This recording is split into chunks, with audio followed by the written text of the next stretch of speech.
మూలపేటలో వెలసి ఉన్న శ్రీ వేణుగోపాల స్వామివారి దేవస్థానం పునర్నిర్మాణం కొరకై ఇక్కడ మూలపేట ఏరియాల గ్రామస్తులందరినీ పిలిచి గ్రామ సభ నిర్ణయించడం జరిగింది.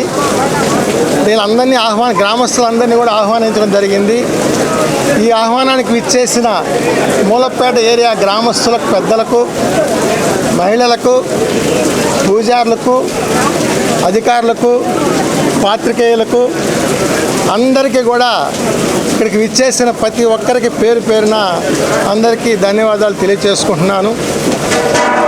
ఈ గ్రామ సభలో ఈ పునర్నిర్మాణంలో ఏ విధంగా చేయబోతున్నాం, ఏ విధంగా ఈ కట్టడ కన్స్ట్రక్షన్ చేయబోతున్నాం, దానికి ఏమేమి కావాలా, ఏమేమి ఇక్కడ అబ్జెక్షన్స్ ఏమన్నా ఉంటే ఈ గ్రామ ప్రజలను తెలియజేయమని చెప్పడం జరిగింది.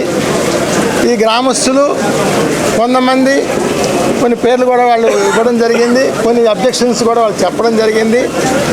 మన దేవాదాయ శాఖ అధికారులందరూ కూడా వాటిని నోట్ చేసుకొని గవర్నమెంట్కి పైకి పంపించి వీటన్నిటిని కూడా దేవాదాయ శాఖ మంత్రి ఆనం రామనారాయణ గారిని కూడా సంప్రదించి, అట్నే పురపాలక శాఖ మంత్రి నారాయణ గారిని కూడా సంప్రదించి పైకి గవర్నమెంట్కి పంపించి దీన్ని మంచిగా పునర్నిర్మాణం చేయాలనే ఉద్దేశంతో ఈ సభను ఏర్పాటు చేయడం జరిగింది.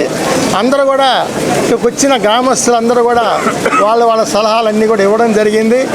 అందరూ మంచిగా దీన్ని సహకరించి మంచిగా చేస్తున్నందుకు ఈరోజు ఈ వేణుగోపాల స్వామి నెల్లూరు నగరంలో ఏర్పడిన ఈ వేణుగోపాల స్వామికి రాష్ట్రంలోనే ఒక మంచి దేవస్థానంగా కట్టించాలనే ఉద్దేశం కలిగిన మన దేవాదాయ శాఖ మంత్రికి, పురపాలక శాఖ మంత్రి ఇద్దరికి కూడాను ఈ గ్రామస్తులందరూ కూడా ధన్యవాదాలు తెలియజేస్తూ వాళ్ళ అబ్జెక్షన్స్ అన్నీ కూడా రెక్టిఫై చేసి చెప్పడం జరిగింది.